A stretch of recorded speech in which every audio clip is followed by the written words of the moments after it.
J'ai pensé aujourd'hui qu'on pourrait travailler la notion d'arrondissement et d'estimation. Arrondir, c'est super important. Tu vas t'en servir toute ta vie, en fait.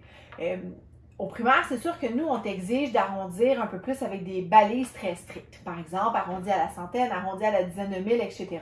Par contre, quand tu vas être dans ta vie de tous les jours, tu vas devoir arrondir. Je te donne un exemple. Mettons que tu as une poignée de chance puis tu veux t'acheter un beigne au Tim Hortons. Ben, tu veux savoir si tu en as assez. Ben, tu vas arrondir, par exemple, le prix du beigne pour savoir, pour ajouter la taxe pour que ce soit plus simple. OK? Donc, ceci dit, aujourd'hui, je te montre un peu comment faire pour arrondir, puis ensuite, on va jaser d'estimation. Donc, pour arrondir, c'est fort simple. Disons que je prends le nombre 4931 et 67 centièmes. OK? Alors là, souvent, ce qu'on va te demander, c'est arrondi à l'unité près, à la dizaine au dixième près, au centième près, à la centaine près, etc.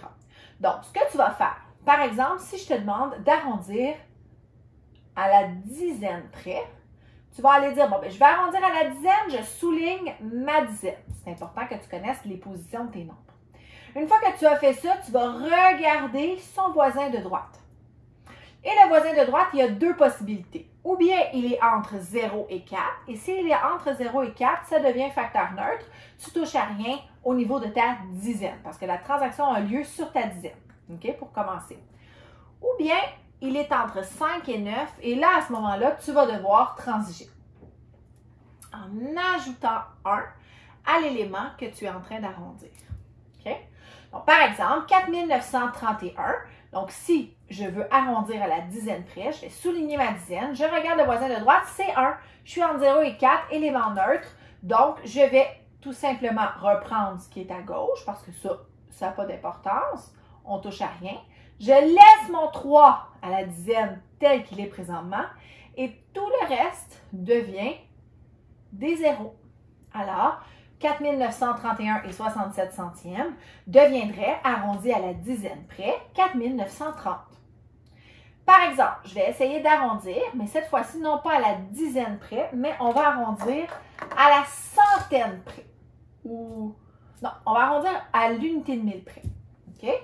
Donc, encore une fois, j'arrondis à l'unité de mille. Je viens prendre mon unité de mille, je le souligne. Je regarde le voisin de droite. Dans ce cas-ci, le voisin de droite, c'est entre 5 et 9. Alors, à ce moment-là, mon unité de mille va subir une transformation. On va lui ajouter 1. 5. Et tout le reste, à sa droite, devient des zéros. Donc, 4931 et 67 centièmes arrondis à l'unité de mille près, ça devient 5000. En fait, ce qu'on fait, c'est qu'on joue avec la droite numérique. Par exemple, si sur la droite numérique, j'avais ici, je vais l'effacer puis je vais te donner un petit peu plus haut. Je pourrais écrire en haut ici. Ici. OK? Sur ma droite numérique ici, j'ai 4931,67. OK? 4931,67, on pourrait dire que c'est très, très proche de 5000. Donc, c'est pour ça, alors que c'est beaucoup plus loin de 4000. Alors, c'est pour ça que si je te dis d'arrondir à l'unité de 1000 près, eh bien, je vais me promener pour faire, dans le fond, ce que mon nombre veut, c'est faire le moins de pas possible, si on veut. Donc, mon nombre va dire, ben, OK, parfait, je vais aller à ce qui est le plus gros parce que c'est ça qui est le plus proche. OK? Alors que tantôt, lorsqu'on était à la dizaine, si je reprends, dans le fond, encore ma droite, mais que je change un petit peu les valeurs, OK? À 4931 et 67 centièmes qu'on te jase de la dizaine, bien là, à ce moment-là, on pourrait dire, ben ici, là, il y a 4930, mais ici, il y a 4940. Donc, mon nombre, pardon, il est paresseux, il va aller au plus proche, fait qu'il va dire, ben parfait, je vais m'en aller de ce côté-là parce qu'il est beaucoup plus proche. C'est ça que ça veut dire, dans le fond, arrondir. Donc, j'espère que ça t'a aidé sur la notion d'arrondissement, puis ça ne sera pas long, on va également se jaser un petit peu d'estimation. Alors, estimer, c'est aussi très important. Attention, je n'ai pas dit, m'a commandé de estimer avec une grosse poutine, s'il vous plaît. Je t'ai dit estimer.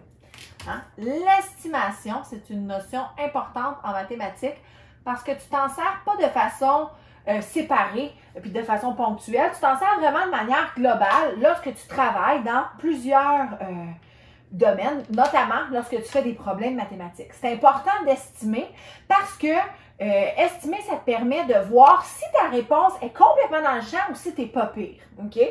Donc, par exemple, si je prends le calcul 232 fois 56, c'est sûr que moi, la table du 56, j'aime ça, là, fait que je pourrais pas te dire exactement, ouais, 232 fois 56, je te dis ça dans ma tête, OK?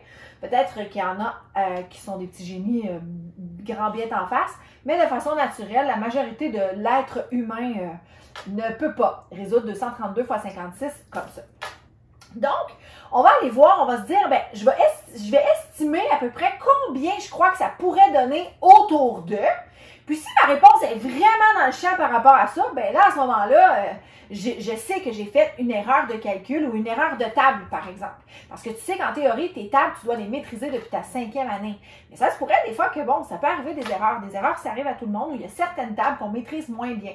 Donc, à ce moment-là, ça peut être important, encore plus, je crois, d'estimer. OK? Moi, je te le conseille de le faire à chaque fois que tu fais une opération mathématique. Évidemment, en priorité d'opération, c'est un petit peu complexe. Mais lorsque tu fais des opérations d'addition, soustraction, de division et de multiplication, c'est toujours intéressant de prendre le temps d'estimer et ça évite parfois que tu passes à côté d'une erreur et puis qui fait en sorte que ça te fait, dans le fond, une série d'erreurs par la suite, par exemple, dans une situation de problème. Donc, on repart. 232 fois 56, j'en ai aucune espèce d'idée. Par contre, je sais que 232, si je voulais, je pourrais l'estimer puis dire, ben 232, là, c'est proche de 200. Je te rappelle qu'avec mon approximation, donc 232, il est là. 300, il est ici. Puis 200 est là. Mon nom est paresseux, il veut s'en aller du côté où c'est le plus facile pour lui, le moins loin. OK? Alors, 232, c'est pas loin de 200. Et 56, si je le mets, lui, sur ma droite, OK? 50, 56, 60. Bien, lui, il est un petit peu plus proche de 60. OK? Ici, 60. Je pourrais dire, ben, OK, je vais l'arrondir ici, je regarde le voisin de droite, il est plus grand que 5, de 5 à 9, je dois ajouter 1, etc. Le même principe qu'on a vu tantôt. OK?